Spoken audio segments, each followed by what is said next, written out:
Hello. So my plans got a little screwed up with the whole technical difficulties. Like I had my whole story all drawn up on what I was gonna do for the storyboard, but it just wouldn't have worked for doing it in Prezi. Like I really needed an actual sort of story technology thing to be able to do that. So that was kind of a bummer.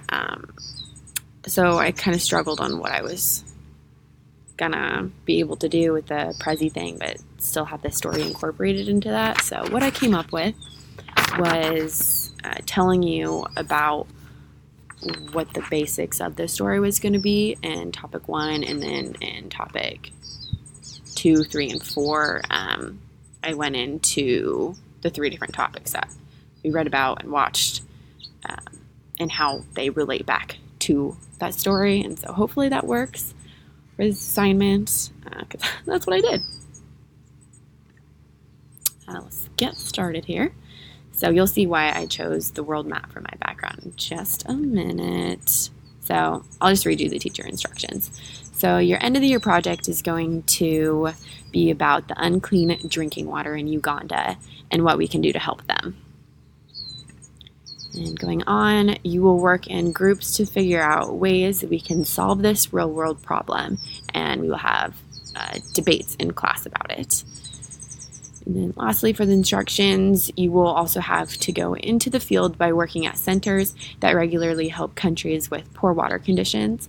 You will have to interview people running the center you were at, and then create 2 types of presentations of your choice. For example, you could write a paper and create a PowerPoint presentation.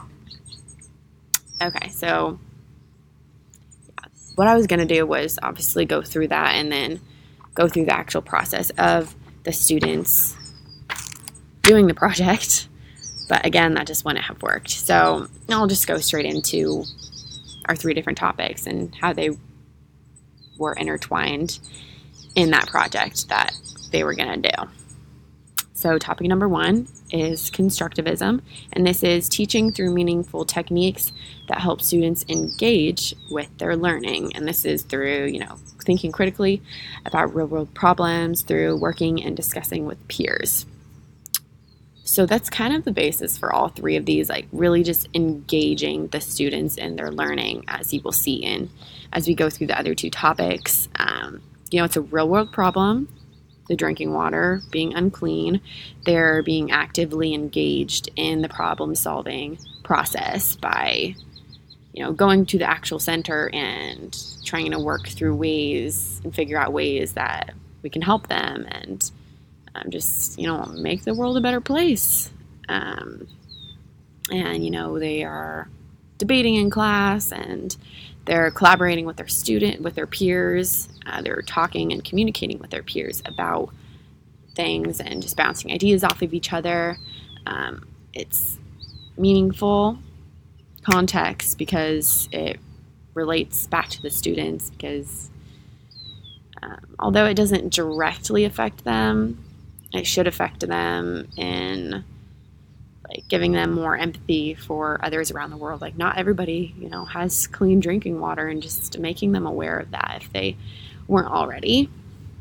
And then they're using their prior knowledge of clean drinking water to be able to relate it to not clean drinking water.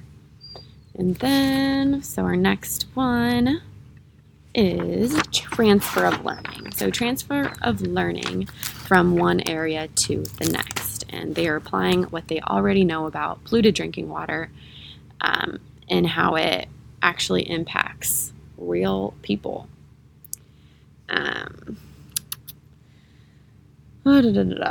They are using near transfer because one of the methods that they're showing me what they learned about is through, either writing a paper or creating PowerPoint, and you are using their knowledge that they learned from English class and what they know about writing papers to writing a paper about this topic, which, isn't English class. And it is explicit teaching because it connects to areas of their life that aren't involved in school. And reflection is important because they're able to choose what methods that they want to present their project in, and they're going to be able to find out the ways that they learn best, and then through that they're going to be able to apply it to other subject areas and matters to be able to help them learn to the best of their abilities.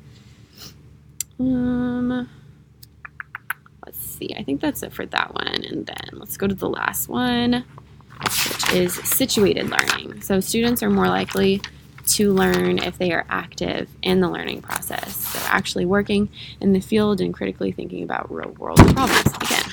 So again, like active in their learning, like super, super helpful, and it makes them want to learn a lot of the times if they're actively learning about it versus just, doing a research project or, I don't know, listening to lectures. This can be really boring, but if they're active, it makes it go by way faster, and they're actually in the process of their learning. That's part of the reason why I like our class so much, actually, is because it's active. And, we're not just sitting for the whole 4.5 hours. That would be pretty horrible. And so it's cooperative education because they're actually working in the field by going to the center and interviewing the people. They're really there. Internships are another example of this type of education, and it's a real world problem.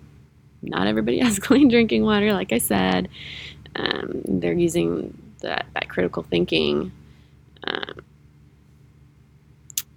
to find ways to solve this, and that critical thinking is the thinking that students must engage in when they are using their knowledge to solve real world problems. So that's really essentially what it is. And knowledge is acquired situationally. So it's much like near transfer that I talked about earlier, in the way that situational knowledge is only transferred to fairly similar situations. So they're using their prior knowledge to build off of this. And then learning is the result of a social process. So basically it means that we learn through the way we view the world, and hopefully through this it'll help change the way they view the world a little bit and make them more empathetic towards other people around the world. And then the facilitator of learning is obviously the teacher who guides the student in the learning process. So, you're a facilitator of learning, helping me learn more, and I'm going to be a facilitator of learning to my little students when I become a teacher. I'm so excited to do. But yeah, they're all really interconnected, and that's really how my project that I came up with is intertwined in the three of these. All right, have a good one.